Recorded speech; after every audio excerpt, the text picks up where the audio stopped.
Light screen. Okay, all right. Okay, thank you. Wow, it's a lot of work getting up here. To wait a while. Okay, so I'm glad to be here. And just let me get organized. I'm not going to say all the words on these pages. Don't panic. I just thought if I ran out of stuff to say, I could read you a story, I guess, or something. That was a joke. And I'll be alerting to you any jokes that I tell so that you're sure to laugh. Okay. So I have to say, first of all, that I'm honored. The honor is actually mine to have been asked to give these remarks here tonight, even if somewhat belatedly. To be part of a series that includes so many of the colleagues whose work I admire so much. People like Dr. Buckeye, Dr. Naughton, Dr. Kennedy, Dr. Hippler, whom I understand was here just last week, is sort of astonishing, frankly. Those are the people that sort of introduced me to the idea of even pursuing the studies that I did. When I met Bob Kennedy, I was in the business world. And I went to one of his meetings, and someone said to me, "Are you actually a practicing businesswoman right now?" And I said, "I think so, because I was interested in the intersection between theology and work, but they never actually met a real business person, I guess, kind of. I can't imagine that's really true. But anyway, that's where it all began for me, was with that group of people. So to be part of this group, to give a talk tonight in this series, is really an amazing, amazing thing. So because of them, I have the enormous privilege of being part of a small part of a growing group of scholars who are aware of the great treasure that the Church's social teaching really is, and interested in seeing it come to life in the world. So what I hope to do tonight is to illuminate for us the central place the family has in its realization. So I don't usually warn my audience about what's coming, but I'm going to do that now because I don't recognize a lot of faces. If you'd been to any of my talks, you'd know that they always have a lot of moving parts. But this particular talk has more moving parts than I have ever tried to fit in, and I'm not sure they're going to all work together like a machine. So we'll figure that out as we go, but I just wanted to warn you. But I do have some jokes, included and stuff, so I'll try to keep us rolling. I thought I owed that to you. Okay, so any talk on the family these days inevitably seems to begin with the attacks on it. For clearly it is under attack from many quarters, and there's plenty of evidence to support that claim. I may as well admit at the outset that I will also find it necessary to point to some of the challenges the family so obviously faces in our contemporary situation. But I am more interested in offering an account that can persuade you that the Catholic vision of the family is uniquely positioned to provide an antidote to the destructive tendencies of our age.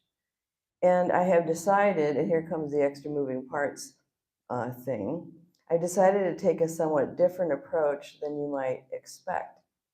I've decided to begin our investigation in a place that may seem tangential to you at first, but if you can bear with me, I think you'll see where I'm headed. Because I want to begin by connecting our topic tonight to some of the things you will have considered with Dr. Hippler last week. I think I can show that there is a profound connection between the Church's concern for our earthly home, that is the environment, and her equally profound understanding of the family and its place in the natural ecosystem in which we live.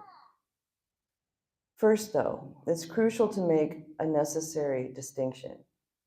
The starting place for any Catholic understanding of the world in which we live would be this: we do not actually live in an environment. We live in a created order.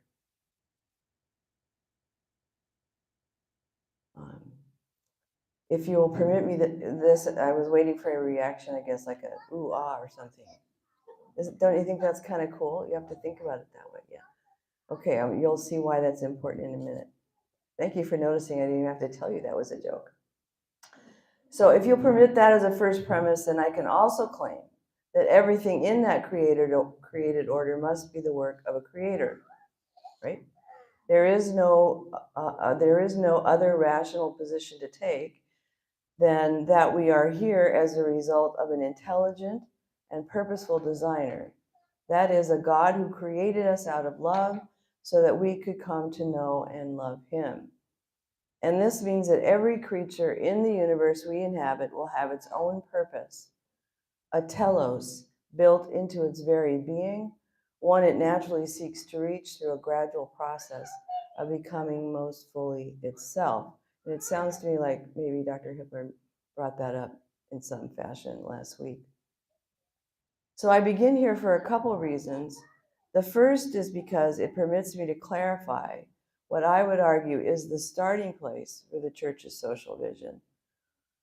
To understand that we live in a created order is to invoke what is commonly referred to as the natural law. Setting aside the consternation that idea sometimes evokes, let's cut to the key premise of interest to us here. It is a principle of the natural law that from the moment of our conception and birth, every creature, in particular the human person, is already in debt to our Creator, in debt to him for the gift of life. And the only way we can repay that debt is to become that most excellent creature, that person he envisioned, as Jeremiah 1:5 tells us, before we were even in the womb, to become that most excellent person that he had in mind when he created us. Every human being is obligated by the gift of life to become that most excellent person. And this means that none of us can rest until we are successful in untangling all persons and societies from the structures of sin that prevent them from fulfilling that debt. Solidarity with humanity impels us to work to establish the conditions that foster integral human development everywhere on earth. This is the impetus of the church's reach in her social vision, to make it possible for every human being on earth to repay their debt to the Creator by becoming who they were meant to be. So related to this, and the second reason I begin here with the reality of the created order in which we live and move and have our being, is that it allows us to make a connection between what environmental scientists refer to as an ecological hierarchy and the family. First, by illuminating the fact that the human community does not exist apart from that hierarchy, but is actually nested within it. The human person, humanity, does not stand outside the created order, an impartial, disinterested observer, free to exercise power over it however we think best. It is our home.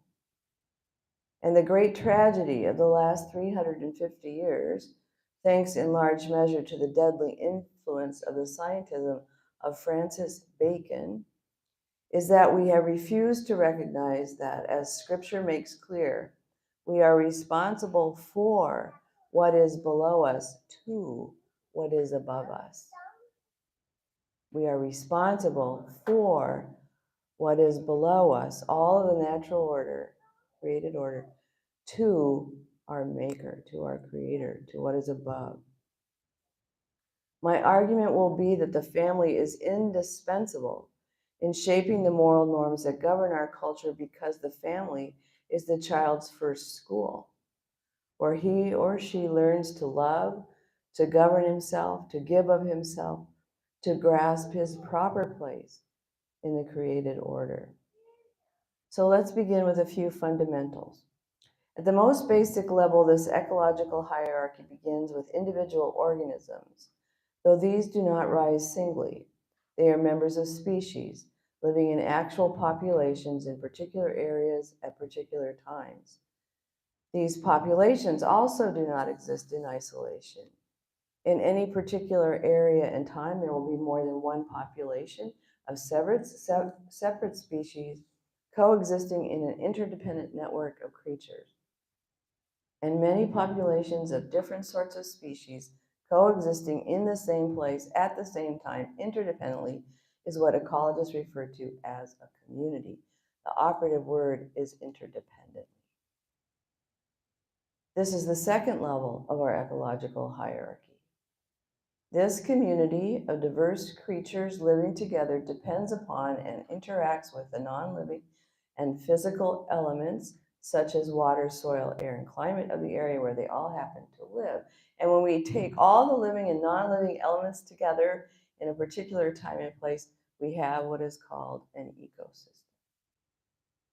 The next level in the ecological hierarchy, and the one that provides the clearest, definitive understanding of what the science of ecology studies. Now, bear with me, I have a point, I'm almost there. A properly ordered ecosystem contains all that is necessary for the ongoing sustenance of the diverse creatures that inhabit it. It is an ordered system of living beings coexisting in community characterized by a complex of interdependent relationships that allow for a mutually beneficial living system in one place to be sustained over time. Does that sound at all like a family? Yeah. A healthy ecosystem is a natural economy that contains what the creatures that inhabit it need in order to flourish. Now, not surprisingly, given their discipline, natural scientists tend to leave out a level at this point. They move rather quickly to the level of landscapes, maybe because they think it's not really their purview, or maybe on the mistaken premise that we are somehow on the sidelines, not an intimate part of the natural world. But it is indisputable that humanity is a part of nature, something we forget at our own peril. In fact, man occupies a prominent place in this ecological hierarchy. As the church recounts in Gaudium et Spes 14, though made of body and soul, man is one. Through his bodily composition, he gathers to himself the elements of the material world. Thus, they reach their crown through him, and through him raise their voice in free praise of the Creator. The human person is at the intersection of two worlds, the spiritual, which he embodies, his living soul, and the material. The same elements found in nature comprise his material existence. The difference is that we are animated by a rational soul and therefore possess an additional set of powers not found in the animal kingdom: intellect, will, and freedom. And because of this, we are responsible for what is below us to what is above us. Okay, stick with me just one more minute, one more paragraph. It is at this level that there enters another complex set of interdependent ecosystems, that of human culture. Itself driven by a reality that, as we have shown, has a beginning in nature, and though it most definitely can be said also to transcend it, cannot be divorced from it. And it is here that we find the connection to our topic. Here we can invoke the place of the family. And my aim in making you suffer with all that scientific stuff, I know that you weren't expecting, is to show that the person, the way the church understands the person is not an idea, it's not an ideology, it's not made up stuff. It issues from her understanding of the created order. We are a part of nature. We don't stand outside it. And the family is a naturally occurring ecosystem. Yeah. So the implications of everything you heard from Dr. Hippler last week has implications for our understanding of the family.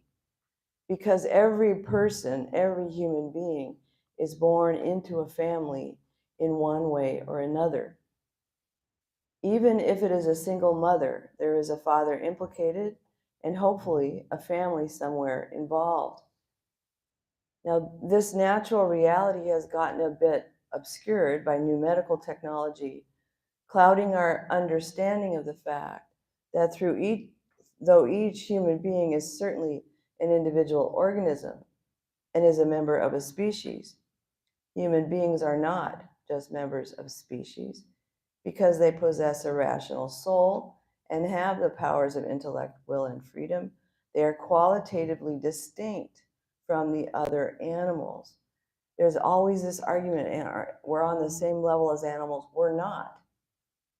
We simply are not. And in fact, as a result of our place in the created order, we are responsible for them, to care for them. Unlike the more or less undifferentiated creatures that comprise the animal kingdom, human beings are not born into populations made of individual members of a species. Human beings are born into families, itself a natural community, reflecting its own mix of interdependent elements, a natural ecosystem in its own right. It's so important to understand this. I'm not sure I'm making it clear. Catholicism, the understanding of the person where we fit in the scheme of things, is not an ideology. It's not made up. The church herself, every bit of her teaching is grounded in contact with reality, with the created order. So our careful treatment of the ecological hierarchy makes clear that the family does not exist in isolation. It must rely on the health and the support of the other interlocking, interdependent ecosystems in which it is nested. It is intimately connected to the other elements in the culture with which it interacts, the mediating institutions that form elements of its landscape. The list could be endless. It includes not only their church or synagogue or mosque, but also the Girl or Boy Scouts, sports teams, social clubs, the YMCA, 4-H clubs, neighborhood watch groups. Then there are the schools, the educational system, the local school board, city council, county and state government, the media. The point is that without a network of support, institutions friendly to the needs of the family, respectful of its rights and prerogatives, the family cannot survive and it cannot fulfill its purpose. And maybe we can all admit that the family, as a natural institution emerging from the created order according to natural law, is at risk. This may seem like a truism or a claim grounded again in some kind of ideological commitment, or something that simply reflects the progress of humanity toward some kind of preferred state, but nothing could be further from the truth. For as Pope St. John Paul II states in Familiaris Consortio 86, the future of humanity goes by way of the family.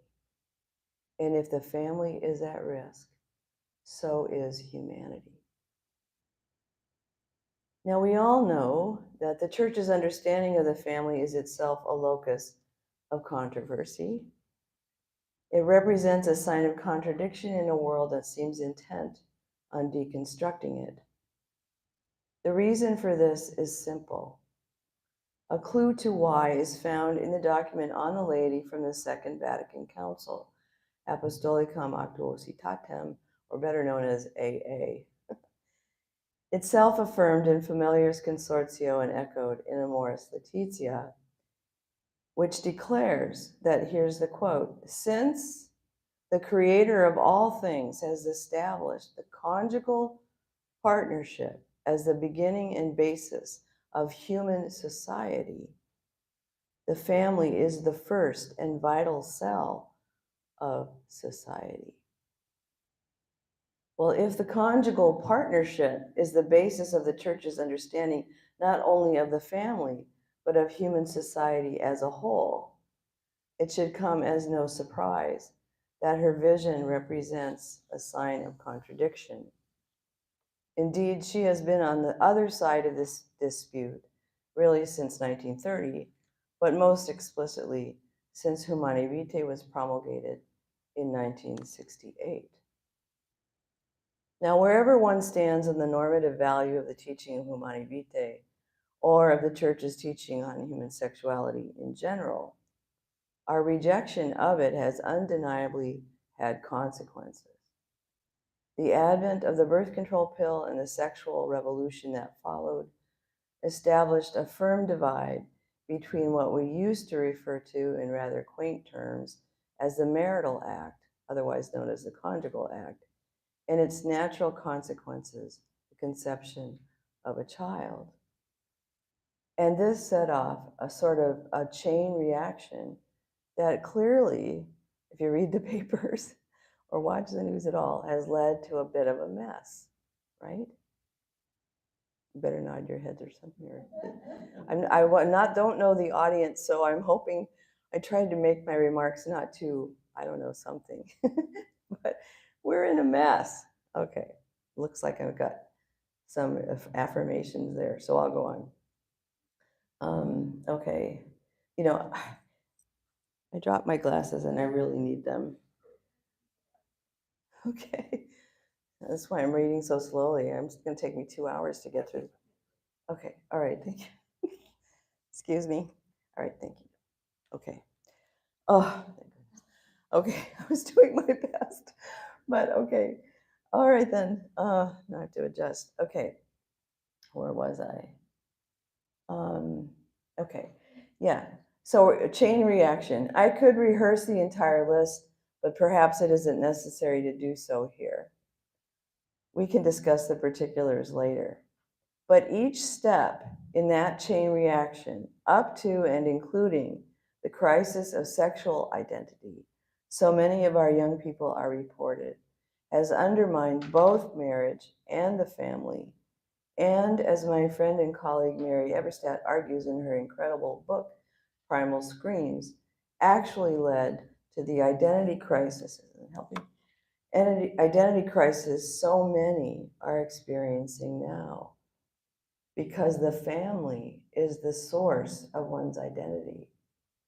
It is supposed to be the one place where we can come to know who we are, the one place we can be who we are. A family is a come as you are kind of place. But now we live in what Mary refers to as forced tribes. Our children are finding their identities by gravitating to particular groups, whether they find them online, in social media, or in the cafeteria in high schools, who seem to affirm whoever they determine themselves to be on any given day. These children are lonely.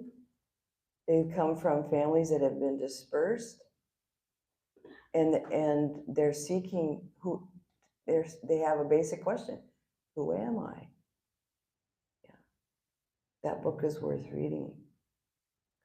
But I would like to suggest that this quite intentionally and self-consciously countercultural teaching is actually not reducible to disputes about human sexuality or contraception or abortion or women's rights, as essential and important and impactful as those issues are. The Church's understanding of family is countercultural for another, arguably more fundamental reason entirely. Because in a culture marked by selfishness and a singular focus, some might say obsession, on individual rights, often at the expense of the common good, John Paul II declares in Familiaris Consortio that the first and primary unit of society is not the individual, but the family. Pope Francis may have said it best in Amoris Laetitia.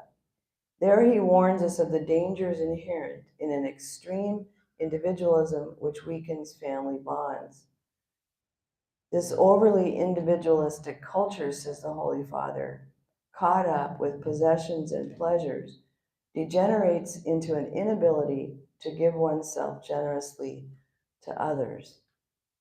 The family is not a mere way station, he tells us, or a setting in which rights can be asserted, while relationships are left to the changing winds of personal desire and circumstances. Families are ordered toward self-gift, are initiated through self-gift, and are the first school of love. The church is above all the embodiment and the advocate of the recognition of the essential relationality that constitutes the very being of the human person.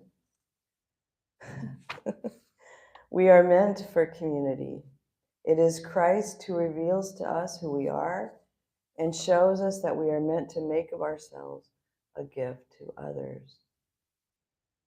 In Familiaris Consortio, John Paul tells us that the family has 4 important tasks: to form a community of persons, to serve life, to participate in the development of society, and finally to share in the life and mission of the church. There's no way for us to do justice to all 4 of these tasks tonight, so I want to zero in on the first and third of them by focusing on the element that links them, that of education. And we will take up the somewhat vexed question of whether or not the parents are to be the primary educator of their children. But first, let's establish the complexity of the task. It is complicated by a number of factors, and by going through those factors, it will become clear why it is that it's only the family that has a snowball's chance in a hot place of accomplishing them.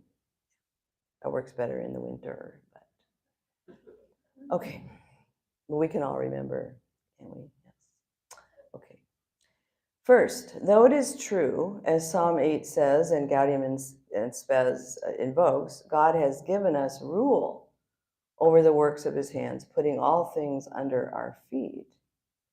The truth is that we are actually aliens in our own environment in the following sense. We do not possess prominent snouts to enable us to smell out our prey, or fangs or claws to permit us to catch them and consume them. We do not have fur that protects us from the elements, and so we must build shelters and fashion coverings to do that. Our digestive system requires us to anticipate the seasons, cook and preserve our meat, plant and grow the crops we need to sustain our bodies. So what is Psalm 8 saying? Is it just an unfounded claim that all of creation is under our feet? Well, no, because lucky for us, though this is where it gets complicated, we have an additional set of powers without which we would not survive. These powers permit us to occupy our proper place in the created order. St. Thomas says in the Summa, in response to an objector who has said, how could so perfect a soul be united to so imperfect a thing as the human body? After all, it doesn't have fangs and fur and so on. And St. Thomas says, oh no, we are perfectly suited to this world because we have our reason and our will, and because we have hands that can fashion tools to build things. We would not have survived. The human species would have gone out of existence, trying to make it in the elements as they were and are. We rely on our intellect and our will, and our capacity to fashion tools and build things which only comes to us because we have these powers. So Thomas says these permit us to think ahead, to make rational choices, ordered toward the true and the good. Without those powers, without our bodies, without access to the goods of creation, the human species would not have survived. I want to include that because the environmentalists want to eliminate the human person because we are, the more radical ones. Yeah, we want to be worried about the environment, but we don't need to eliminate human beings. We're a part of nature, and we have the natural right to access to the goods of creation because every species has the right to survive. But human beings are rational animals. Because of this, we're not meant to live like animals. It is the task of human civilization to retain and pass on to each generation the wisdom it has acquired in making the world inhabitable for human persons. And that is the significance of maintaining a tradition. A further complication is the fact that we also have freedom, which means we can choose well or we can choose badly. We have instincts, but unlike the animals, they alone do not permit our survival. They must be harnessed to serve the authentic good of our families, our communities, and future generations. Because we can know and love, we must learn what it means to seek knowledge and to experience the joy and the limits of human desire. Because we are social, we must learn how to give of ourselves, how to live together in community. Because we can anticipate and contemplate our own death, we reflect on the meaning of life. Because we tend towards sin, we must learn how to govern ourselves.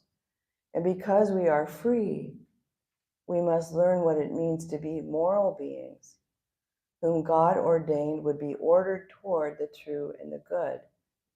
We must learn to choose the authentic good. Who else but a parent, a couple of parents, a mom and a dad, are equipped to teach, to form their children in this way? These are just some of the factors that reveal the significance of the family, for they make clear the significance of the fact that the human child cannot be left to survive on its own, not only for just the first few moments of life, but as those of us with children know full well, more or less for life, right? I didn't know that when Maddie came along. Wait, this is a lifelong commitment?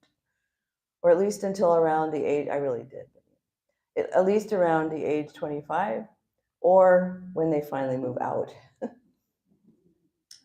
Unlike lion cubs or insects, human infants take decades to reach the point where adulting is even remotely possible for them. Indeed, the human child has the longest developmental cycle of any creature in the known universe. The truth is that from conception to natural death, the human person may never stop moving from what the philosophers call potency to act. In other words, actualizing the potencies he or she was given. We're all still doing that. It takes forever to grow up. Wouldn't you agree? That's what I'm finally realizing. When am I going to be an adult? Oh, wait, Maddie, don't listen to that. I'm already an adult. You can count on it. Okay. That was a joke. Sorry, I guess I must be kind of, am I boring, Andrew? Can you give me some feedback? Okay. Of course, he's not going to say yes. But anyway, okay, sometimes I drone on, so I'll just keep going. Okay. With your permission. All right, so let's see. Where was I? Okay, it takes a long time to grow up, to grow into ourselves. This is because human beings are complicated creatures with enormous potential. But that potential must be harnessed in the service of the good. And here we enter into the realm of the moral law and the moral norms that govern human communities. Arriving at those norms or inculcating them in the people is not, in the first instance, the task of the state, or the courts, or the schools, or the media. It is the job of the family, the first and vital cell through which every person enters into the community. It is where the child learns that his mission or her mission is to transform the world and takes the first steps toward grasping the gift that he is or she is to the human community. It is the child's first school where she learns who she is and how to love. And for these reasons, it is the natural right of parents to be the primary educator of their children. Well, it sounds like you already know this, but I'll repeat it just in case. By definition, a right is a natural one, that is, one given to God by God in virtue of our nature prior to the state, and therefore inalienable when it is accompanied by, indeed intimately correlated with, a responsibility. Educating one's own children is clearly such a right, as Pius XI tells us in his 1930 encyclical on marriage, Casti Connubii, number 16. The blessing of offspring is not complete by the mere begetting of them, but something else must be added, namely the education of those offspring.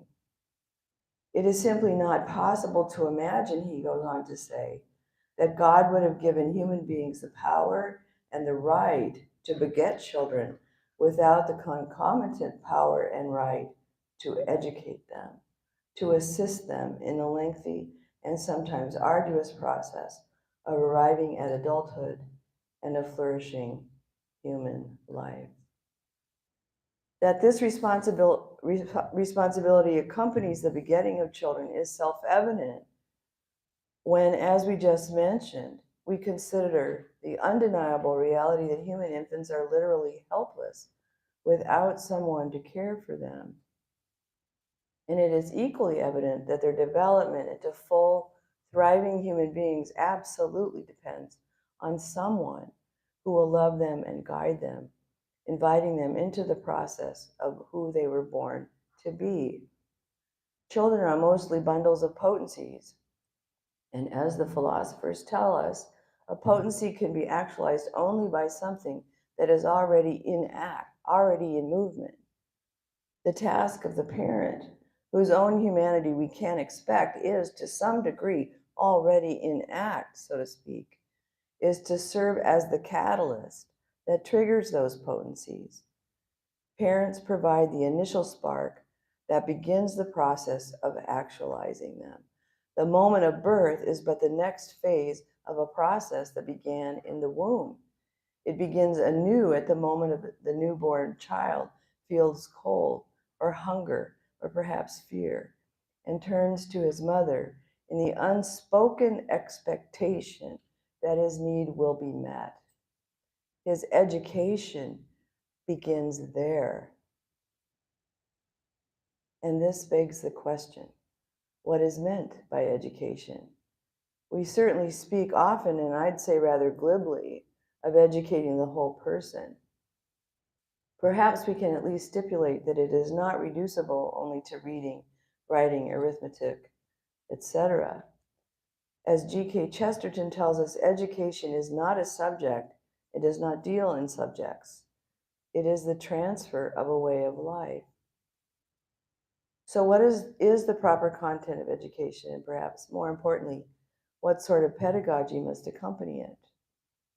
And here I refer us to the work of Angelo Cardinal Scola, whose insightful book, The Nuptial Mystery, points out that education cannot be understood as merely the delivery of concepts and ideas by a teacher to a student. It is not reducible to curriculum. The proper content of the concept of education, he declares, is the introduction of the whole person into the whole of reality. A communication that takes place in the concrete as the child moves from experience to experience within the context of a set of relationships: parent-child, teacher-student, master-pupil. None of these relationships, however, can be extracted from the broader paideia, he uses the word paideia from the Greek, education to values, that constitutes the totality of the educational enterprise. The Cardinal reminds us that each of these relationships is inevitably permeated by a set of values, often unspoken, sometimes hidden, that inform them and govern them. They are part of the wider penumbra at work in educating children, not so much a curriculum as a type of pedagogy, ordered toward bringing every child face to face with the question, what is the good I must seek? Values, he says, are not abstractions, nor are they things.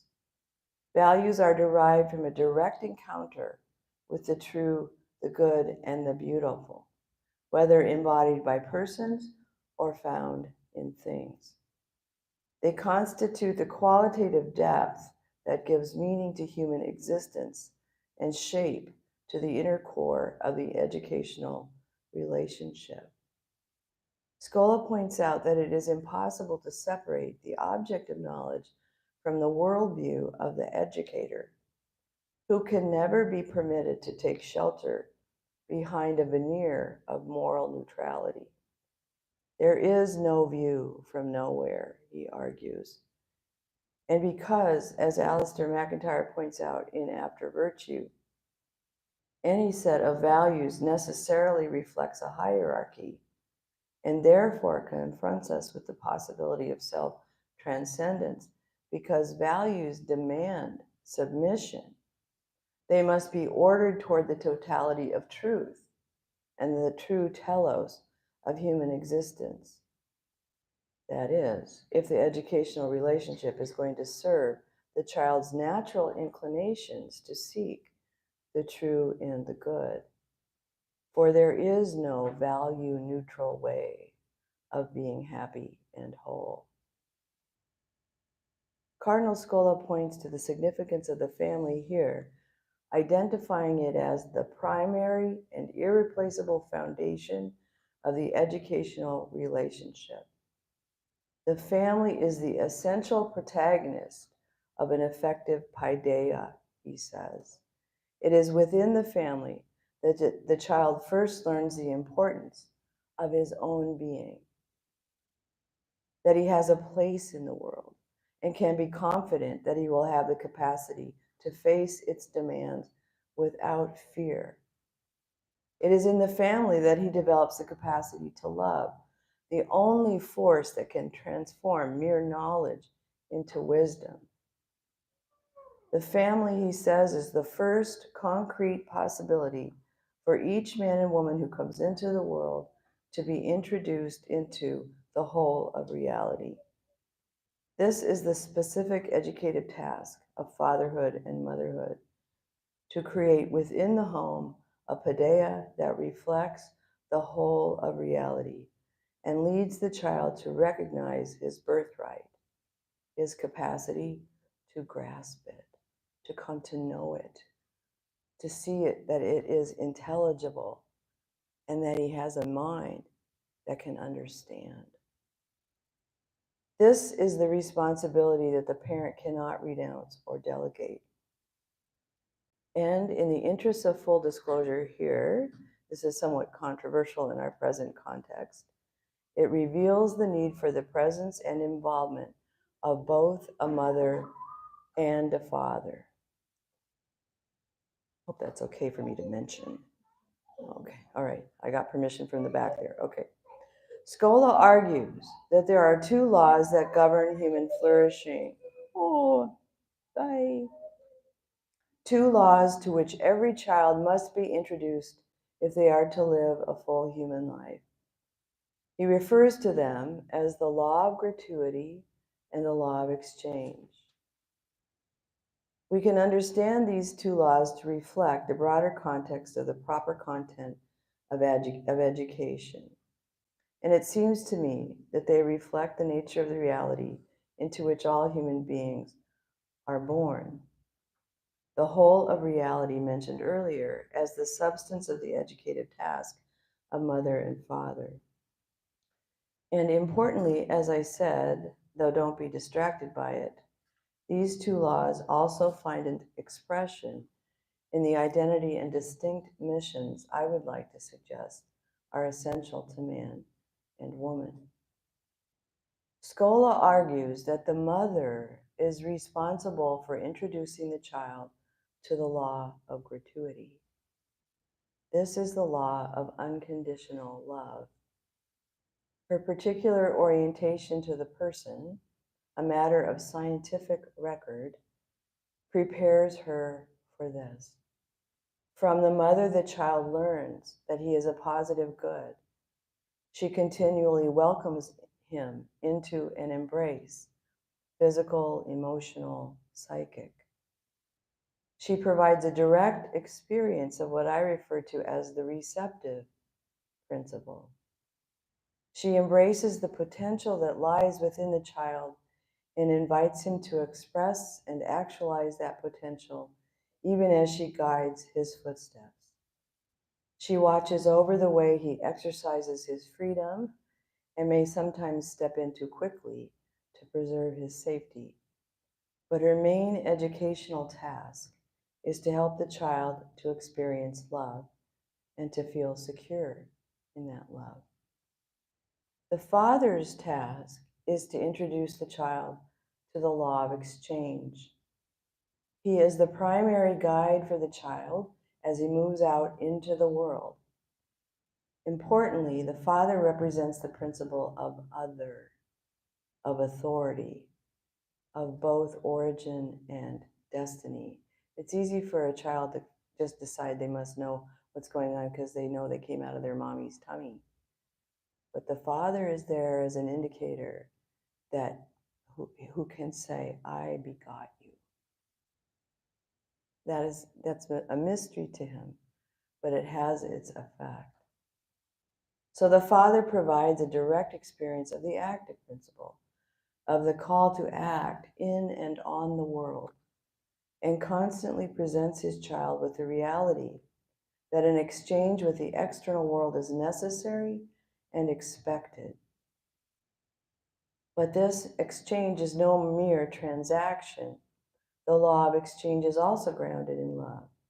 It is governed by the call to make of myself a gift to another. And it helps the child to grasp that this self-gift is something to be offered to the community. The child learns that he must put something on the line, give of himself to others and for others. Through the father's presence, the child in his freedom is constantly reminded of the demand to confront reality and not to retreat from it. From the father, the child learns to take risks, gradually building confidence in his own ability to handle the challenges of life and the consequences brought about by his own decisions. The father tends not to intervene at the first sign of danger, letting the child learn from the struggle and the consequences of poor judgment drives women crazy. But importantly, Scola argues that it is from the father that the child grasps his own identity. From his encounter with the father, the child comes to understand that he is not the center of things. He is not his own creator. He is not the source of reality. Now, I hasten to add that Cardinal Scola is careful to point out this is not to be taken rigidly, as if fatherhood did not embody love and motherhood did not possess its own authority. But he is very clear that the child must be formed in both laws if he is to flourish as a human person. Thus, both the mother and the father are essential to the child's happiness and integration, and their collaboration in the education of their children must be informed by both laws. Now, in case you are skeptical or thinking this seems a bit sexist, consider the following data.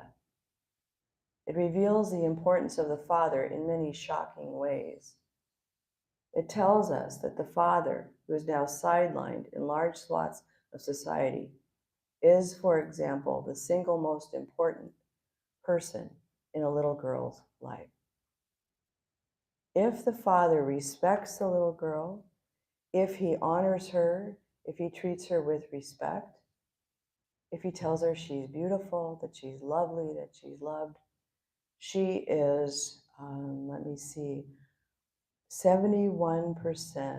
less, or if he doesn't tell her those things, she's more likely to engage in risky sexual behavior, substance abuse, more likely to become an unwed mother, more likely to divorce. Second, I'll find my place.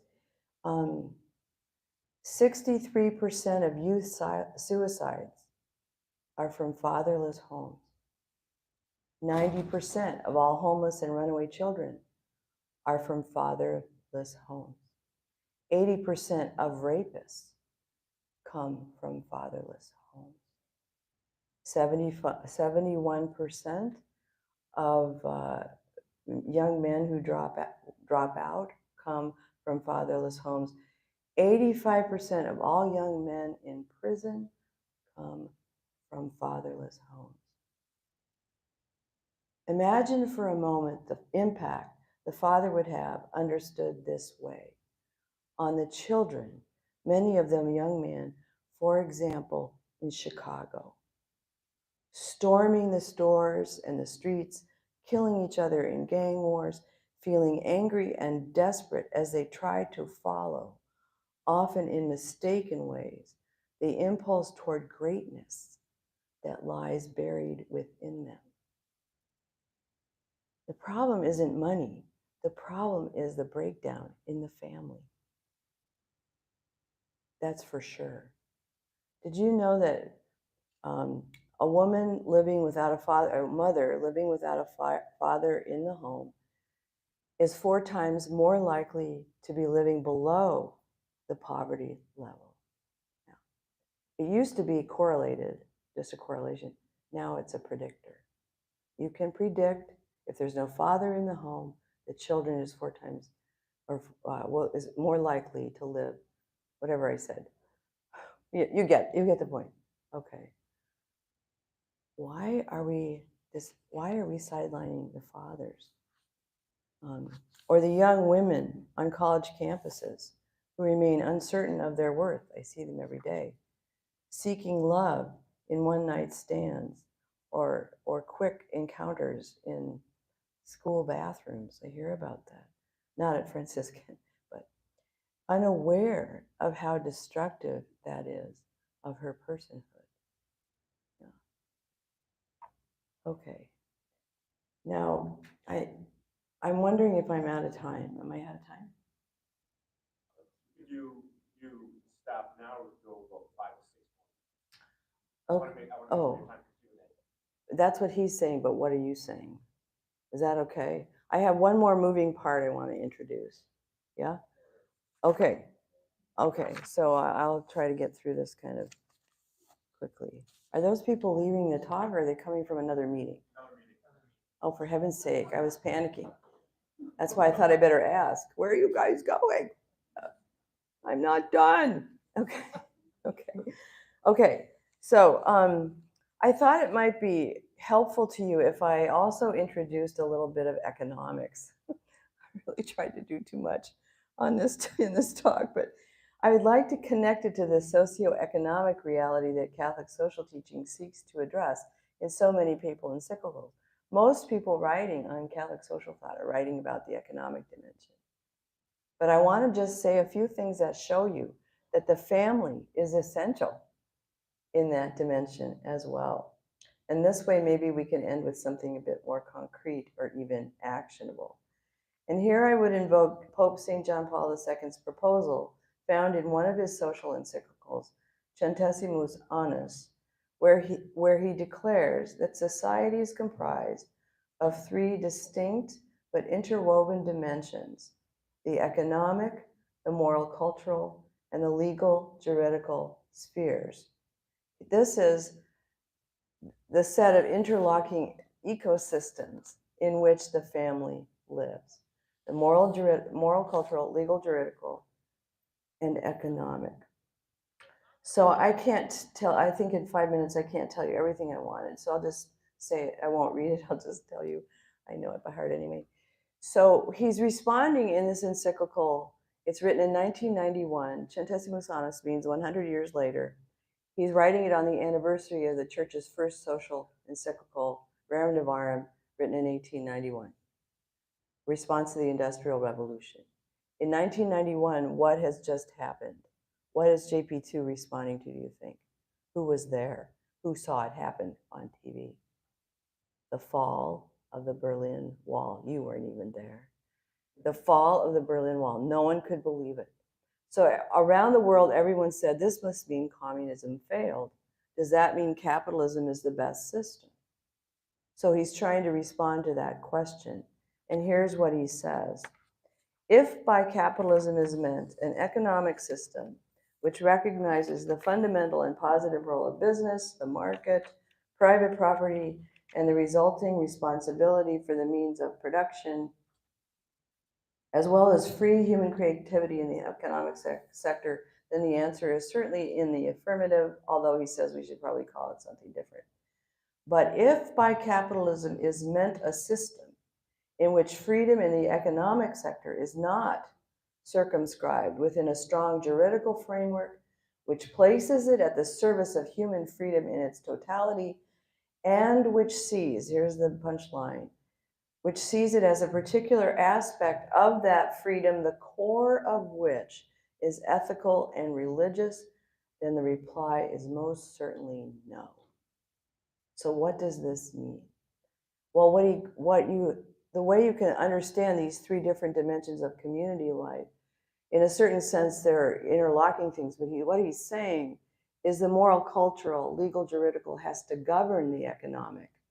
He says the marketplace doesn't make moral decisions. It's got one purpose and one purpose only, to make money, right? And so somebody has to direct the market to serve only the authentic good. And that's going to be the legal juridical. But in our case, what we want to focus on is the moral cultural. So the church is teaching on how to resolve this age-old dilemma between communism and capitalism, between wealth and poverty and all that.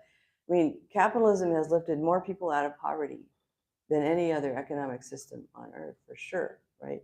So how can we benefit from what is really at the heart of that free human creativity without doing damage to ourselves?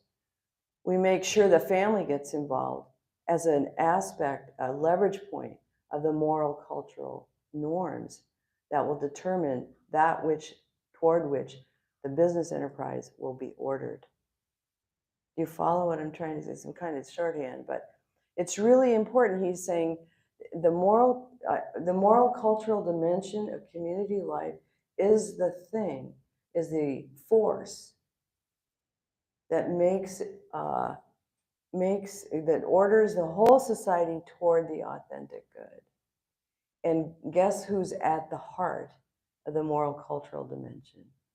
The family. It's the family's job to represent in the marketplace, in public life, members of families, well-schooled in the paideia I described, committed to the truth, secure and confident in their ability to know it, who stand up and say, no, we're not going to do that because it's wrong. It's not let's find some other way to exercise our creative impulse. So even in the social teaching even includes a place for the family in those more economic teachings, I guess is what I'm getting at. Okay, so what have I said? Well, I've tried to show that our understanding of the human person and the family issues from our place in the created order. Right? And it's not a myth, it's not an ideology, it's not a made-up philosophical outlook. The church's entire teaching, all of it, is grounded in contact with reality. And so the family takes on prominence because every single human person is born into one. And there is no other place for the person to start. And so what we have to do is recover the family, recover every element of it, reacquire understanding, or at least our commitment to natural marriage, to having children, and then teach those children what it means to be truly human. Okay, I guess I'll stop there. It's not a very flourishing end, but I'll stop.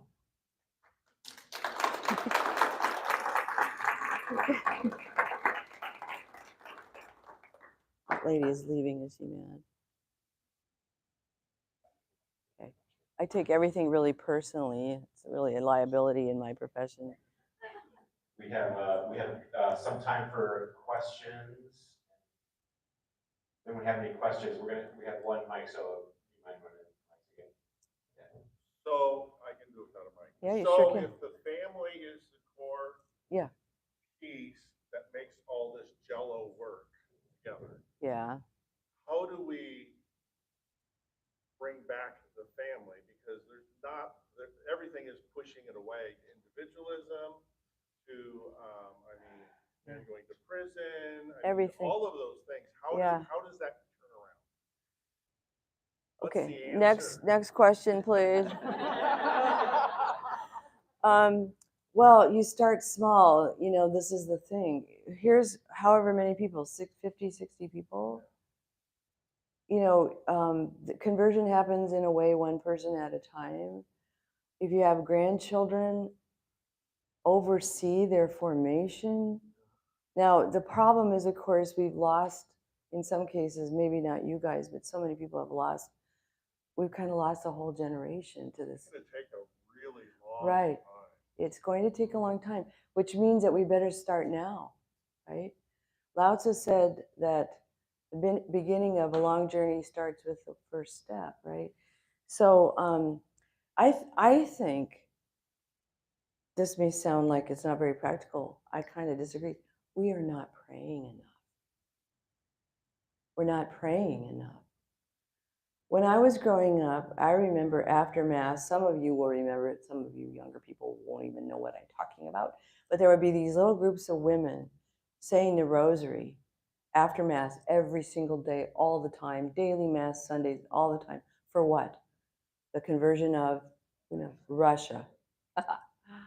Those same old ladies, now old, I remember one story of a priest who had been skeptical about this rosary business. Walking through the church, and the old ladies went, "Father," after the Berlin Wall fell.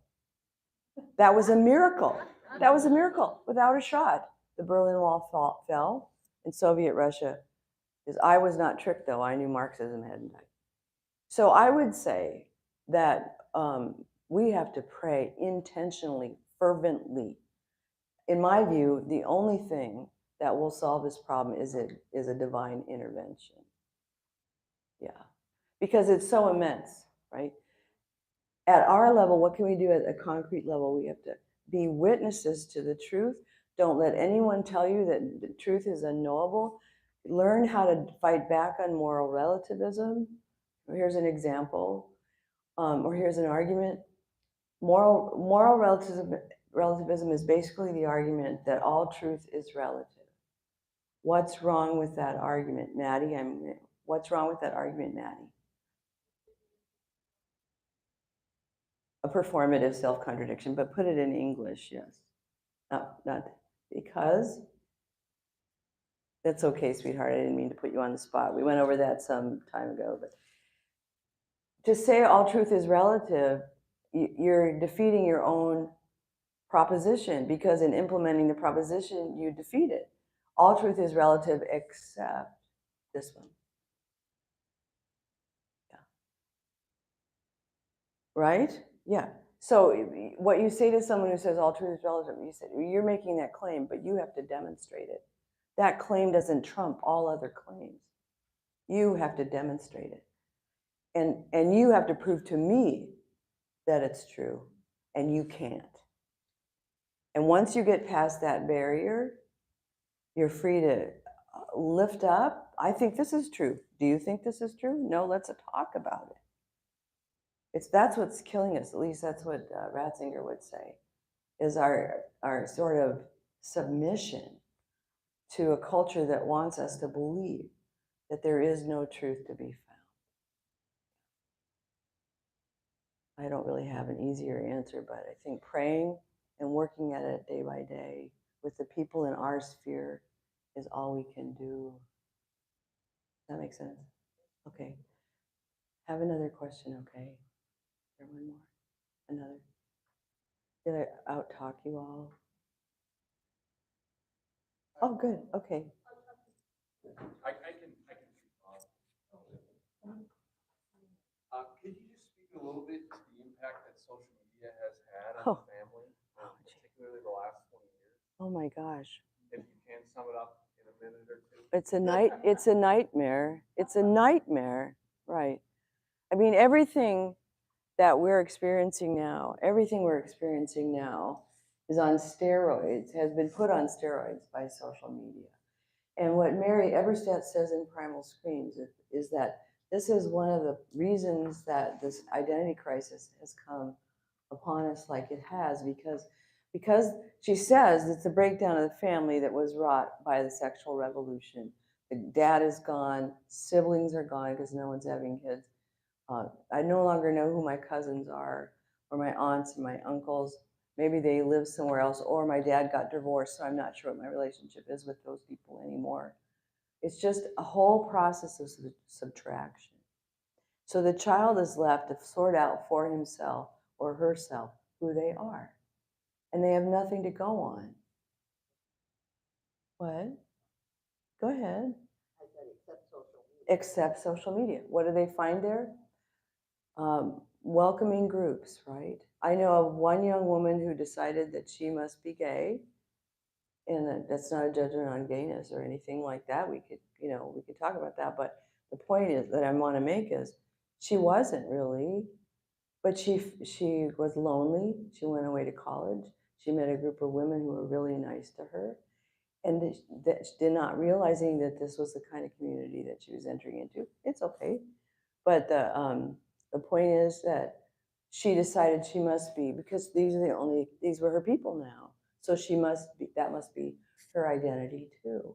Or how about the young women who now, instead of going to the mall on a Saturday morning to get their ears pierced, which is what we used to do, they now go to Planned Parenthood to get hormone blockers, to begin the process of doing some sort of transitioning to another. This is a fact. This is called social contagion. Right? The uptick in transgender identity problems or crises is not because all of a sudden all of our kids have something materially confused about social media. So I regret the day I got Maddie an iPhone with all my heart. I do. But she says, well, it's okay, Mom. It's not a big deal. It is a big deal. Look what you're doing. It's off. It is not. It's got uses, but it has taken over us, and it's addictive, and it changes the way your mind works. At Franciscan, I am on a task force intent on establishing a pedagogical stance at Franciscan that we will not permit students to read material online. It's not just the toxic social context that's there. It's just the fact of reading online. You don't read, you don't take notes, you don't learn anything, you skim. And we become shallow thinkers because our minds are no longer called into their depths. Yeah. So we are committing cultural suicide with the help of our iPhones. Yeah. Take them away. If you haven't had kids yet, don't give them one. Ban TikTok. Yes, sir. If you were to recommend a book so that we better understand the playbook of the enemy. Oh, Is there after the particular? after the ball, after the ball. After the ball. Yeah, it's an old book, but it goes through Bill Ayer's approach to changing people's minds on things. He explains it's written by a man who's a gay activist, and he's telling people this is how we got it to the point where all of this was okay. And again, I'm not making a comment here on individual gay people who claim to be gay or are gay. I don't know. I don't want to comment on that. I'm not running for president, so so I don't want to offend anyone on that. I'm only saying that the way that was orchestrated was an intentional set of strategies. Yeah. So after the ball, and then also another book by Rob Riley called Making Gay Okay. It's an excellent book. Yeah. A third book would be Ryan, sorry, you asked the wrong person if you wanted a short answer. Uh, okay, After the Ball, Making Gay Okay, and When Harry Became Sally by Ryan Anderson. Yeah, those are three books that you would learn a lot from. And that, you know, Making Gay Okay is a little bit on the dense side, really excellent account, but they're all three very readable. I didn't notice a lot of people writing those down. Oh, some did. Okay, this table, okay. Okay, yes, this table here knows. Yes, go ahead. Oh, I haven't read that.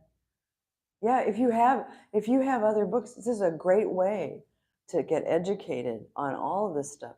Read Mary Eberstadt's Primal Screams. It's really good. She explains the identity crisis that everyone's going through, and Craig won't be comforted by it because, you know, but she's been writing about this for a long time. How the West Lost God is one of her best books. And how did we lose God? Because we lost the family. What was her last name again? Eberstadt, Eberstadt. A fabulous scholar. More questions? Sure, I'm One at more your question? disposal, yeah.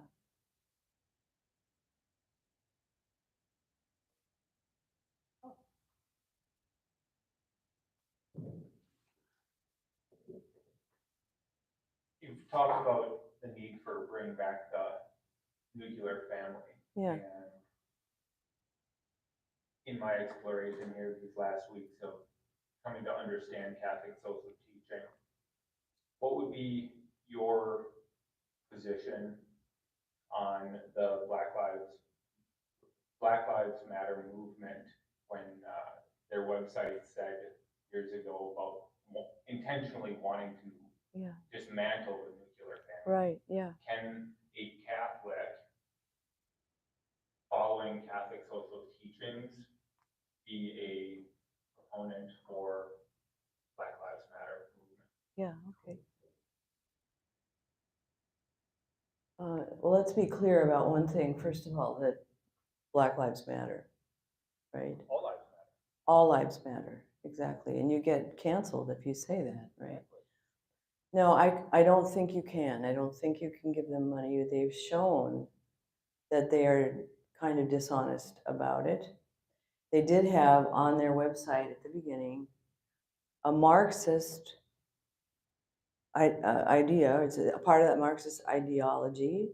Frederick Engels said that a man who marries a woman automatically becomes her owner and is her oppressor, and therefore marriage is not really an option.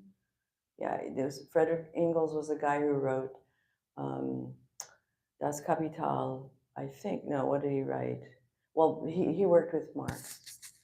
Anyway, so Engels was the brains behind that outfit. And he's deadly. So what's at work in this situation is what you can call cultural Marxism. And here's the gestation of it.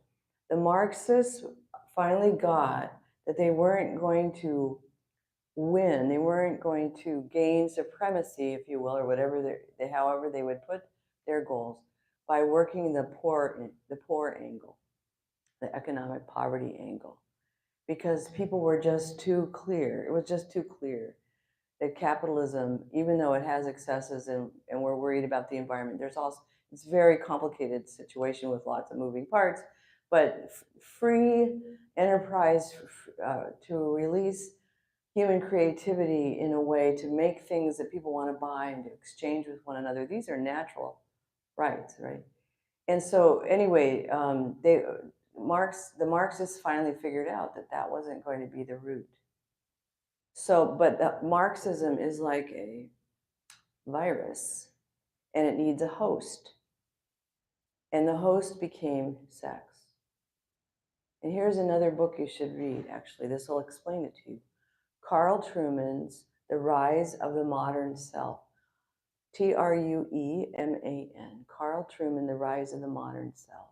Yeah. Because he there recounts all the steps that led up to the sexual revolution. And the last step was William Reich, who was a Marxist, Freudian psychoanalyst, who convinced, he's the one who invented the word sexual revolution. And what he did was he convinced everybody that sex was the key to happiness. And since that was the psychological contribution, his political contribution was, if sex is the key to happiness, then all the laws must permit us to have sex with whoever we want, under whatever circumstances we want, at all times, whenever we want. So it got written not only as a social phenomenon, but as a legal one. And so, or anyway, that's not exactly precise account, but that's what he's showing, that Reich was the last step. And so that book will explain really a lot of what happened with that. But be very clear what's at work in this fight is for sure Marxism.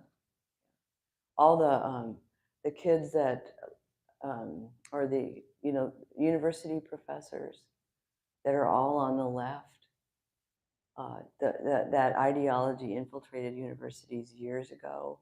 You'd be better off sending your kids to be plumbers, learn how to be plumbers. There's more money in it anyway, by the way.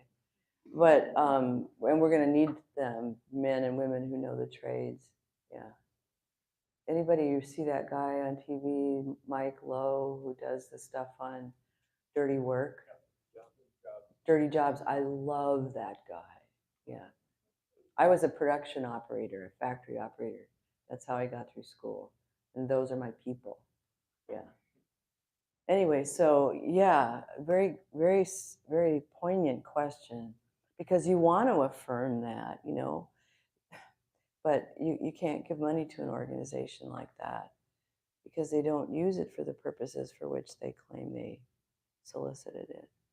I really appreciate being here with you guys. Thank you so much for listening to all of that. Yeah. All right.